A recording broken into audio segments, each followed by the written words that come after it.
Hi everyone, it's Jack from Jack's English, and today's lesson is all about being polite. So stop saying what and let's learn some new alternatives.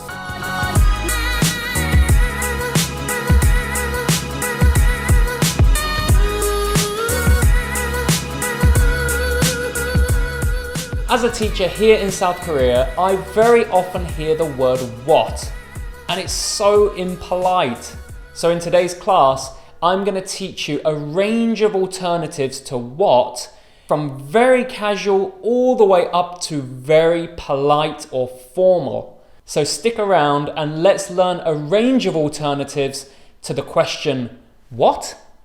Starting with casual, perhaps the most common question is, say again, or come again.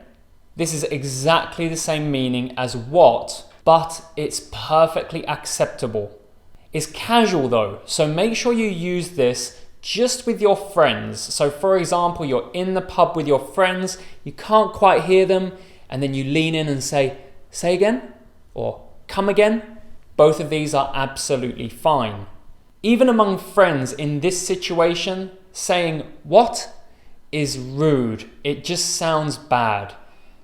The next casual alternative to what is, what's that? So just adding is that on the end of what makes it perfectly acceptable. So what's that is exactly the same meaning as what, but among friends and in casual situations, that's perfectly acceptable and people will be fine to hear that. They won't be upset. Let's move on to some slightly more polite phrases. The first one is by far the most common. Sorry?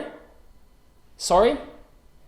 This is what I use all the time, and I use it to a range of people. I love this one because you can use this from a casual level all the way up to formal situations. So this is one of the ones you really should memorize and become comfortable using. Alternatively, and quite a common one in England, is pardon.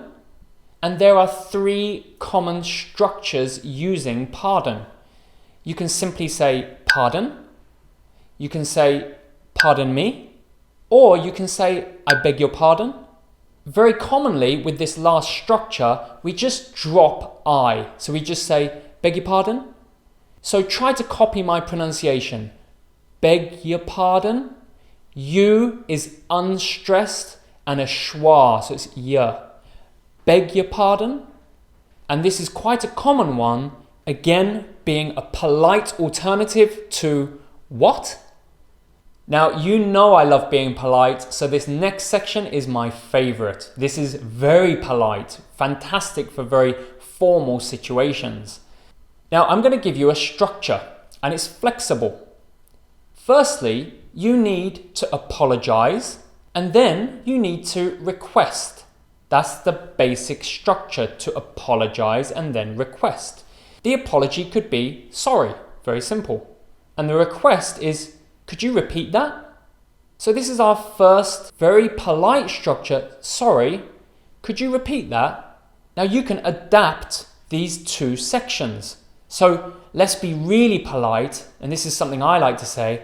I'm ever so sorry. I'm ever so sorry. Could you repeat that? Or, I'm ever so sorry. Could you say that again? I'm ever so sorry means I'm really sorry to bother you to say it again. So this is a really British way of apologizing. We can do something else with this structure as well. After your apology, you can say why you're apologizing. So you can explain. So for example, sorry, I didn't quite catch that. Could you say that again? Or, I'm ever so sorry, I missed that. Could you repeat it? You could even talk about a specific section of their speech. You could say, sorry, I missed that last bit. Or, sorry, I missed that first bit. Could you say that again? So as you can see, this structure is really polite and very flexible, so you can use it in the way that you want to. You pick the parts that are comfortable for you. I use it a lot, and as you can probably tell, I love being really polite, so I'm ever so sorry. So that's a range of alternatives to saying what. These are ones that you can use in any situation, but it's such a comprehensive list. Don't memorize everything. Pick the ones that suit you. Pick the ones that are comfortable and you can memorize and actually use in your speech. For me personally, I tend to use sorry in all situations, and then sometimes I use those very polite structures for particularly formal situations. So you can do the same as me if you want. Now, how about you? What's your favorite alternative to what? What are you going to use in your next conversation? Let me know in the comments below. And don't forget to like and subscribe to my channel because it really helps me grow and I can give you more of this content, which I love making. I hope you have a wonderful week this week and I'll see you very soon. Goodbye.